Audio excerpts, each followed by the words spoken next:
If it is or if it ain't, it's going to come out.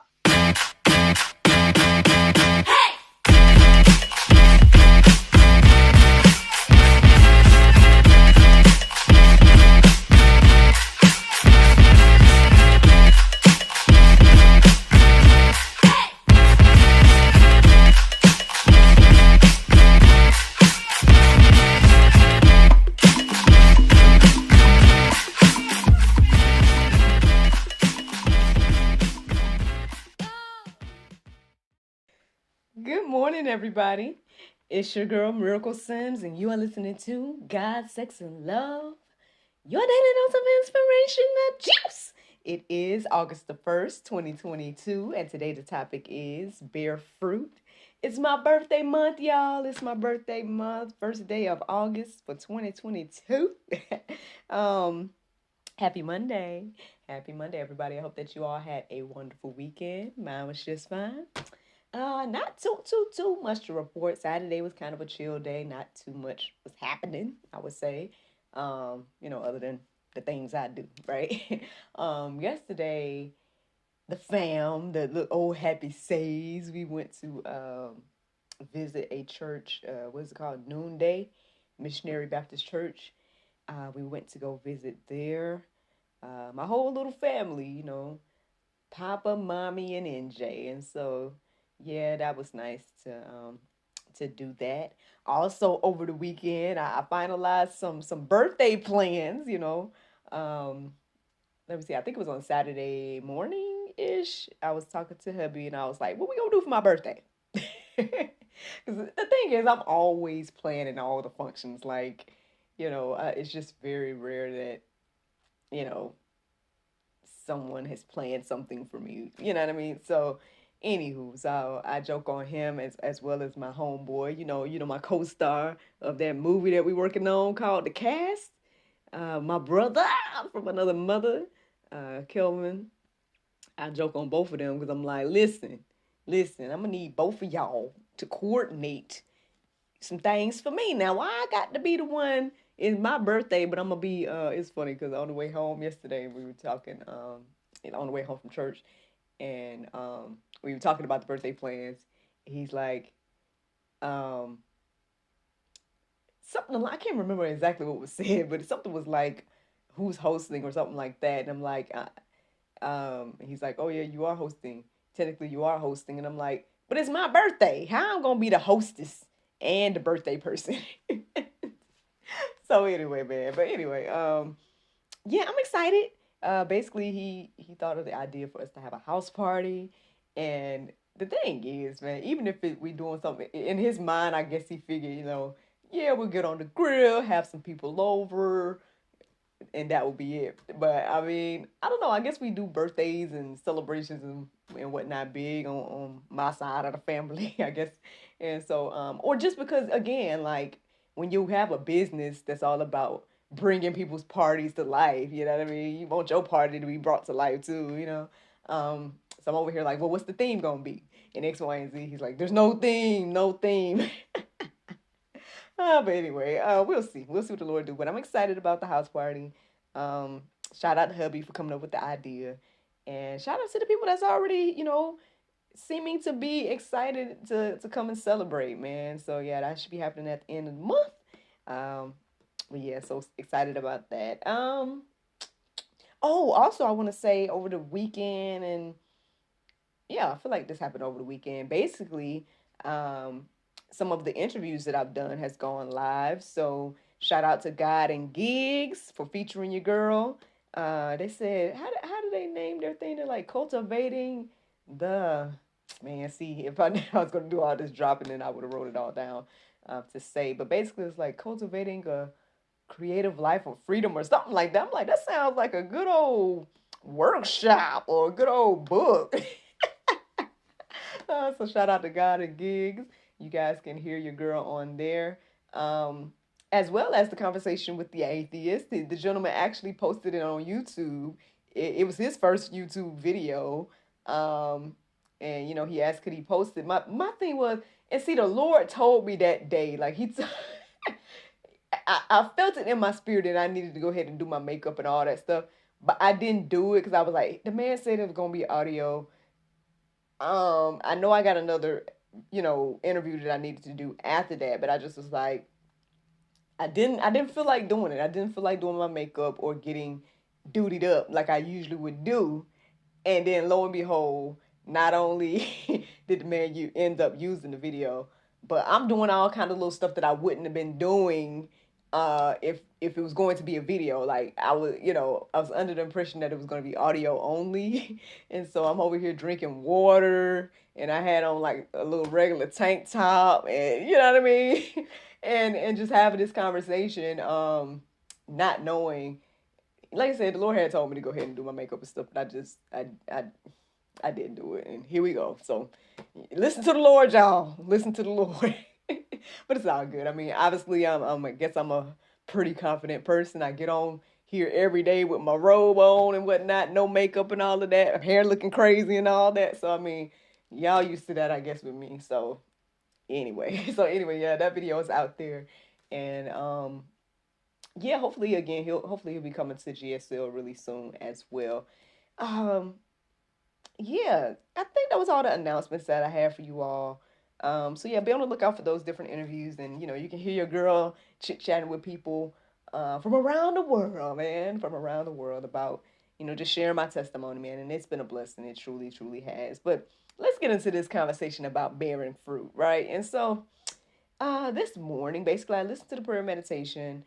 I was kind of distracted a little bit.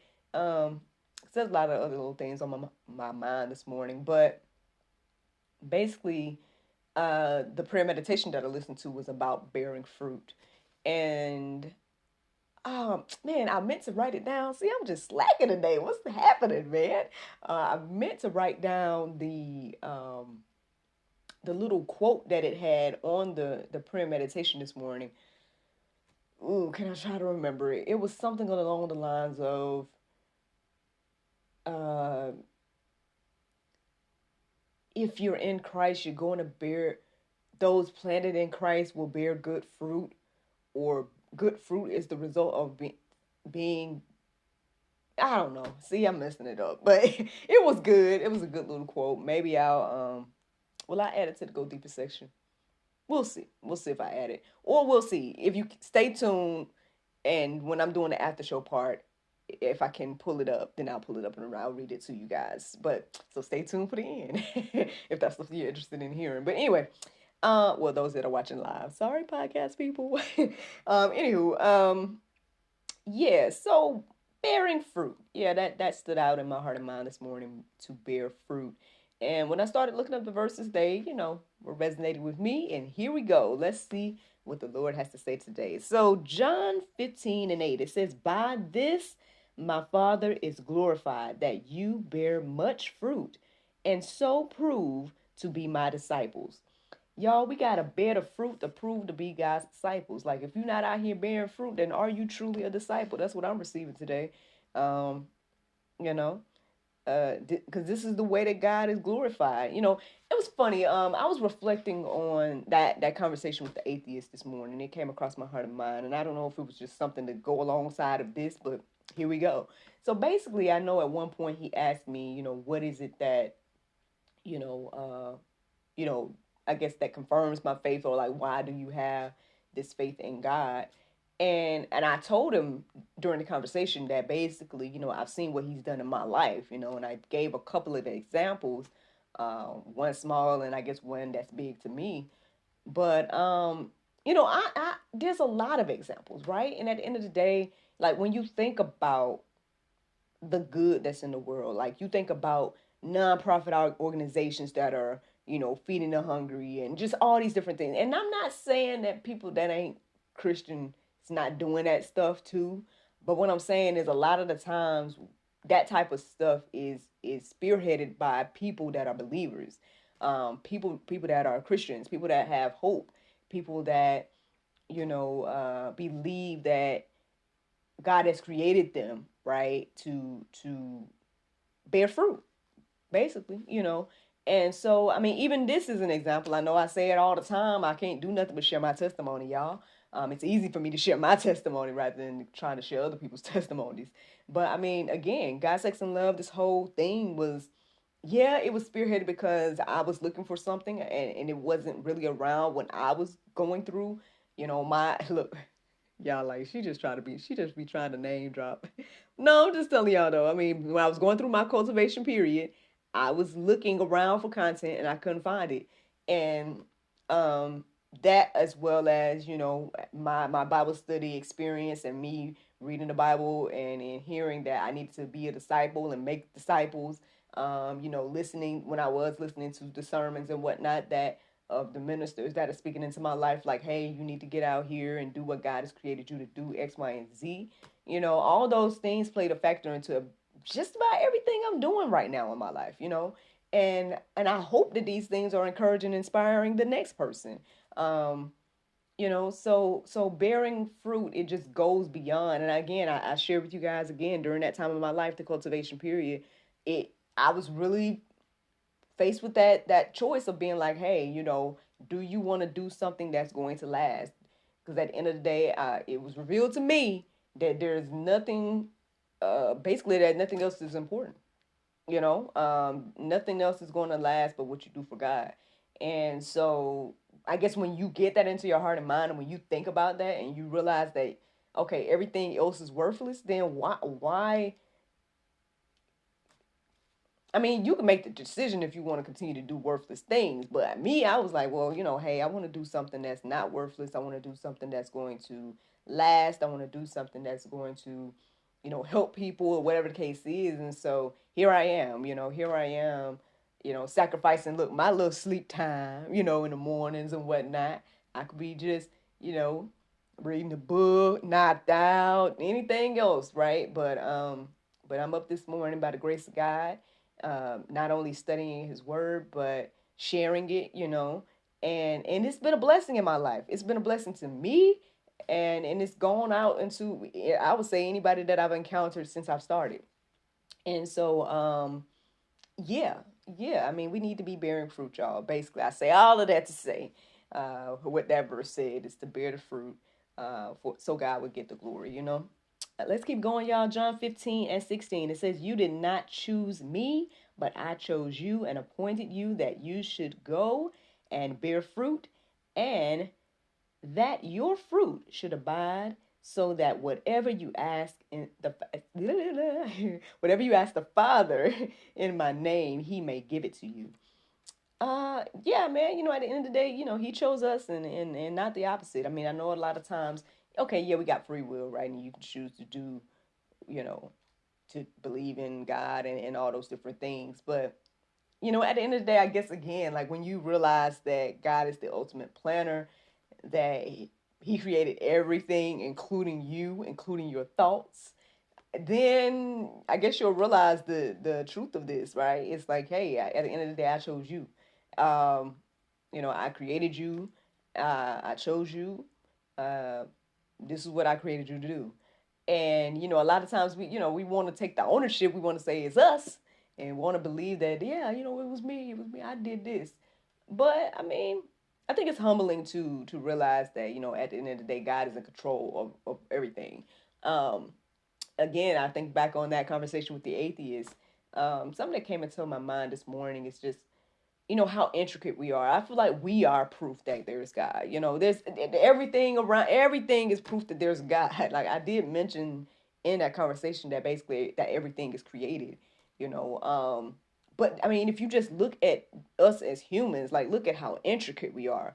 Look at all the little details. You can't say that an accident. I mean, you can say it, but it doesn't make sense in my mind, in my humble opinion. It doesn't make sense to believe that nothing made such an intricate and unique human being.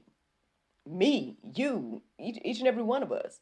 And then not only that, but then we're all unique. Even, the fingerprints and everything, Uh, look at our bodies. Just look at that. You know what I mean? Like, there's just so many little details, and it's just for people to believe that it happened from from nothing. It's just like that doesn't even make sense. That to me, again, to me. Because I mean, do we have any proof of that in any other aspect? Like, I mean, I guess scientists look at her meta miraculous. Can you tell me? Nah, like, but for real, like, is there anything that proves that idea where nothing, no, with like nothing at all, became something without some type of outside influence? If y'all can tell me some proof of that or show me that, then or whatever, comment below. And let me know where to look for that type of information. If you want to, chit chat about it. But I feel like that's a good question. If there's anything like there's just anything that proves that nothing creates something very intricate without outside influence, then hey, maybe I'll stand corrected in this idea. But I don't know. That was just came to my heart and mind this morning. So let me keep going. Y'all let me know. Anyway, John 15:5, it says, I am the vine, you are the branches. Whoever abides in me and I in him, he it is that bear fruit. Much fruit, for apart from me, you can do nothing. Whoo, y'all. Apart from the Lord, we can do nothing. I'm reminded of that testimony I heard that where the man, he was saying that he was having a supernatural experience and it felt like a dream or whatever the case is, and he saw God giving him breath, and that was the only way he was able to take breath. Like, again, if you think about that scenario, that hey, the only reason I'm able to breathe right now is because God is allowing me to breathe, God is giving me each breath, like that. I mean, again, I had never even thought about that, I don't think, until I heard that testimony. And I mean, that's deep. That's deep. If God is giving us each and every breath, right? Like, whew, y'all. I mean, I don't know. Y'all can let that marinate on your heart, souls, and minds, and think about that. But yeah. I mean, it says here though, apart from me, you can do nothing. So yeah, I got a couple more verses, y'all. Just a couple. Matthew 7:19. It says, every I was doing so good. It's like every tree. There, thank you, Lord. Every tree that does not bear good fruit is cut down and thrown in the fire. Woo! Okay, so that's Pope, right? We don't like that. We don't like to know that if you ain't bearing the good fruit out here, that you're gonna get thrown in the fire. Um, sounds like a good representation of what they say about our life and hell. Um, I'm just telling you what it sounds like to me. Uh, but yeah, I mean, if we see that happening in our life, right? We see that okay, and if this is not bearing fruit, we throw it away, we dispose of it. Anything that's not doing good, right, or whatever the case is, we tend to get rid of it or whatever the case is. I don't want to be that. I want to be out here bearing some good fruit. So I can live and live more abundantly, and not get thrown into the fire. But anywho, and I know that's I think I shared with you guys a friend of mine where we were talking and she was letting me know that I guess the hellfire messages are I don't know if she was saying like they're old, they're outdated, they're people don't respond to that. But I'm like, well, there might be people that do respond to that. Like at the end of the day, God can use each and every. I feel like, in my humble opinion, that He used everything to draw us near to Him, try to draw us near to Him, to remind us of Him, to encourage us and inspire us to even consider Him. So I believe, yeah, that He would use the hellfire message, because that could be something that sparks something in someone's heart and mind to be like, even if it's that fear of going to hell that brought them to Christ, so then they can ultimately build that relationship with Him to bear fruit, and get other people. That could be something that has brought people to Christ. On the flip side, again, the love, the grace, the mercy, all of that could be something that brings people to Christ. I mean, I feel like it's all valid and it's all important. But anywho, one last verse here, and it's Galatians 5:22 through 23. It says, but the fruit of the Spirit is love, joy, peace, patience, kindness, goodness, faithfulness, gentleness, self-control. Against such things there is no law. If you wanted to know what's good, if you wanted to know what the good fruit is, then it would be all of those different things, according to the Bible and whatnot. So yeah, I mean, I guess that's what we need to do. We need to ask ourselves, what type of fruit are we bearing? Is the fruit that we're bearing, can it be defined by those things that I just shared? Uh, you know, does this represent what I bear? Uh, Y'all can think about that though, y'all, because that's the juice. That is the juice. The Bible verse of today is 1 Corinthians 10:31. It says, "Whether therefore ye eat or drink, or whatever ye do, do all to the glory of God." Friends, I hope you all enjoyed this juice this morning. Thank you so much for listening to God, Sex, and Love, your daily dose of inspiration and juice. I pray you guys can go forth and have a wonderful day, and I look forward to talking to you all tomorrow, if the Lord's will. Bye-bye. Do you have an elementary or middle school age child that is being bullied at school? Then check out the children's book, I Am Courageous, Standing Against Bullies by Demetria Mays. This story is centered around a little boy named David and his experience with being bullied by Max and his pals. Open up the conversation about bullying with your child today with I Am Courageous, Standing Against Bullies by Demetria Mays, now available on Amazon.